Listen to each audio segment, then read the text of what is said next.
10-12 doctors की team लाकर रमजान के उस मुबारक महीने में मुझे आप तमाम की खिदमत करने का मौका मिला।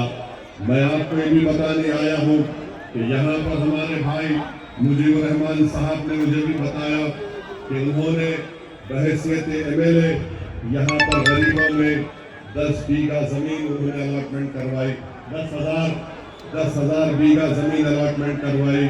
उन्होंने यहाँ पर गलगांव में एक आर्ट्स कॉलेज बनाया और इस डाइस के पीछे, मंच के पीछे ख़वातीन के लिए वुमेन्स कॉलेज का भी ख्याल में लाया। तो आप देख रहे हैं कि एक एक्टिव MLA आपके सामने है, आप उनको कामयाब करिए। यकीनन बीजेपी को हराना है, मगर बीजेपी को हराने के लिए विष्णु शर्मा को हराना चाहते हैं तो आप AIUDF को वोट दीजिए। अगर आप हेमंत विष्णु शर्मा को रोकना चाहते हैं तो ताला चाबी को वोट दीजिए। अगर आप कांग्रेस को वोट देंगे तो वो उसका फायदा बीजेपी को होगा। कांग्रेस बीजेपी को नहीं रोक सकती। अगर कोई बीजेपी को हेमंत विष्णु शर्मा को आसाम में रोक सकता है तो उस पार्टी का नाम AIUDF है। इसीलिए अपने वोट को जाया मत करिए, अपने वोट का सही इस्तेमाल करके आप अपने इत्तेहाद को कामयाब करिए। याद रखिए, कांग्रेस को देने का मतलब ये है कि आप बीजेपी को कामयाब करना चाहते हैं। कांग्रेस बीजेपी की एक टीम है। ये तमाम के तमाम लोग जो कांग्रेस को छोड़कर बीजेपी में भाग रहे हैं, वो क्यों भाग रहे हैं?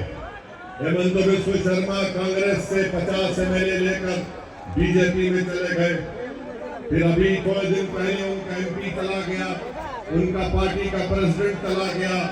जितने कैंडिडेट कांग्रेस के आज इलेक्शन लड़ रहे हैं, आप उनको वोट दो या ना दो, चुनाव भाई बास्ता भांगो अगर कोई आपके लिए लड़ रहा है, आपकी आवाज बन रहा है तो उसका नाम मौलाना फजलुद्दीन अजमल है। मेरी आपसे अपील है कि अब्दुल रहमान साहब जो मंगलदाई से AIUDF के उम्मीदवार है, 47 साल के बाद वो सीट ओपन हुई है। मेरी आपसे अपील है कि आप उनको भी कामयाब करिए। कांग्रेस पार्टी ये कहती है कि बदरुद्दीन अजमल साहब के इलेक्शन लड़ने से वो डिवाइड होता है, तो 2006 में अजमल साहब ने इलेक्शन लड़ा जब कांग्रेस जीती। 2011 में अजमल साहब ने इलेक्शन लड़ा, कांग्रेस जीती। 2016 में हेमंत विश्व शर्मा 50 कांग्रेस के MLA को लेकर चले गए, तब बीजेपी जीती। 2021 में कांग्रेस ने मौलाना अजमल के साथ इत्तेहाद किया। अरे बताओ, तुम बीजेपी को नहीं रोक सकते।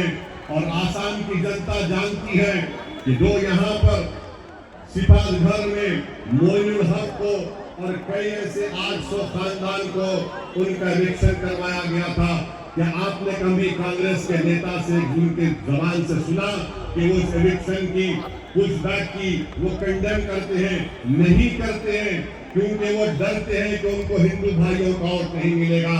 मैं आपको खोलकर बता रहा हूँ, कांग्रेस खामोश तमाशाई बनकर बैठी रहती है। सिपाहीघर में मोइनुल हक को और एक शख्स को गोली मारकर उसकी जान चली गई।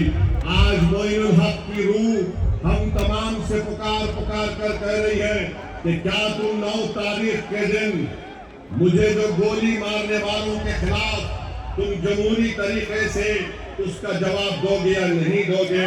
मैं आपको जवाब देना है। मोइनुल हक फिर आप जानते हैं, एक 65 साल के शौकत अली को मॉब लिंचिंग करके मट्टी में गिराकर मारा गया। कांग्रेस मुंह नहीं खोलती, कांग्रेस इन तमाम जुल्म पर उसको कंडेम नहीं करती। याद रखिए, ना कांग्रेस, ना मोदी, ना अमित शाह, ना हेमंत विश्व शर्मा चाहती है कि मियाँ लोगों की एक लीडरशिप रहे, मियाँ लोगों को खत्म कर दिया जाए। अरे खत्म करने की बात करने वालों, तुम खत्म हो जाएगे और मियाँ जिंदा रहने वाले हैं। जो लोग हमसे कहते हैं कि तुम्हारी हड्डियों को तोड़ देंगे, तुम्हारी कमर की हड्डी को तोड़ देंगे, अरे तुम कितना मारते मार लो, मगर मियां खत्म नहीं होगा।